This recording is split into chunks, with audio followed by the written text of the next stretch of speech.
King Dipendra Bir Bikram. Shahadev's life was tragically cut short, leaving an indelible mark on Nepal's history. His story, a potent blend of privilege and sorrow, continues to fascinate and haunt. Born into the lap of luxury, Dipendra's destiny seemed preordained. However, fate, as it often does, had other plans. Dipendra's tale is not just a personal tragedy, but a turning point in Nepal's history. His actions, shrouded in mystery and speculation, shook the very foundations of the monarchy. They ultimately paved the way for a new era in Nepal. The events of June 1st, 2001 forever altered the course of Nepal's history. It was a night of unimaginable violence that sent shockwaves throughout the nation and the world. The massacre not only extinguished the lives of Nepal's monarchs, but also shattered the illusion of stability and continuity that the monarchy represented. This is the story of Nepal's crown prince, a young man thrust into the center of a tragedy that would redefine a nation. It is a story of love, duty, and the devastating consequences of unyielding tradition. Dipendra Bir Bikram Shah was born on June 27, 1971 in Kathmandu, Nepal.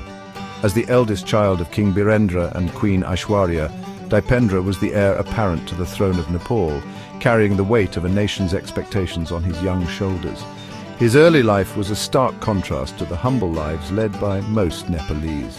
Educated at the prestigious Buddhanilkantha school in Kathmandu, Dipendra received the best education Nepal could offer.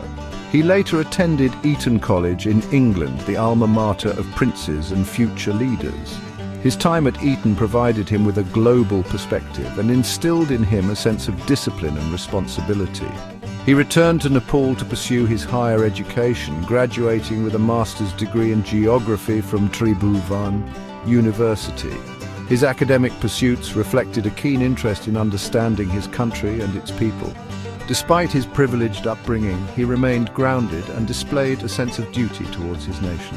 Dipendra's education was not confined to the classroom. As the Crown Prince, he received extensive training in statecraft, diplomacy, and military matters. He held the rank of general in the Royal Nepalese Army, a testament to his position and the expectations placed upon him. Beyond his royal duties, Dipendra was a man of diverse interests. He was an ardent environmentalist, deeply concerned about the preservation of Nepal's natural beauty. He actively participated in conservation efforts, using his platform to raise awareness about environmental issues. A skilled sportsman, Dipendra excelled in swimming, horse riding, and golfing.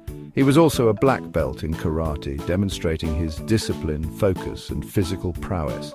These activities were not merely hobbies, they were avenues for him to challenge himself and push his boundaries.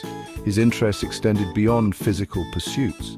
He was known for his love of technology and was particularly fascinated by firearms, a hobby that would later take on a sinister significance. He possessed an impressive collection of guns and was known to be a skilled marksman. Dipendra was a complex individual, a blend of tradition and modernity. He embodied the hopes of a nation yearning for progress while grappling with its ancient customs. He was seen as a symbol of hope, a leader who could usher Nepal into a new era of prosperity and development. Dipendra's personal life, however, was a source of growing conflict. He found himself deeply in love with Devyani Rana, a woman from a prominent Nepali family. Their romance, though, was met with strong disapproval from the royal family. The reasons were numerous. Devyani belonged to the Rana dynasty, a family that had once held political power in Nepal. This history created a sense of unease within the royal family, who feared the potential political ramifications of such a union. Additionally, Devyani's family was considered to be of lower caste, a significant obstacle in Nepal's deeply traditional society. The royal family, particularly Queen Aishwarya, favored a different bride for Dipendra, one who better fit their dynastic and social aspirations.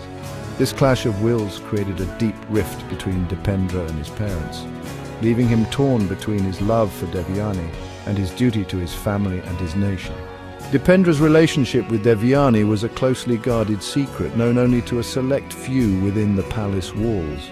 The weight of this secret, combined with the constant pressure to conform to his family's wishes, took a toll on the young prince. The emotional strain of this conflict was evident in his increasingly erratic behavior and growing isolation. Section 5. A night of unthinkable violence. On the fateful night of June 1st, 2001, the simmering tensions within the royal family reached a boiling point. A family dinner, meant to be a gathering of love and unity, descended into chaos, forever etching its horror into Nepal's collective memory. Accounts of the night are fragmented, pieced together from eyewitness testimonies and official investigations. What is known is that a heated argument erupted between Dipendra and his parents over his relationship with Devyani. The argument, fueled by alcohol and years of suppressed frustration, escalated to a point of no return. Dipendra, in a fit of rage, left the room and returned armed with an assortment of firearms. He opened fire on his family, spraying bullets indiscriminately. The king, queen, Dipendra's younger brother and sister, and 5 other members of the royal family were killed in the massacre. Section 6. The massacre's murky aftermath. The massacre sent shockwaves throughout Nepal and the world.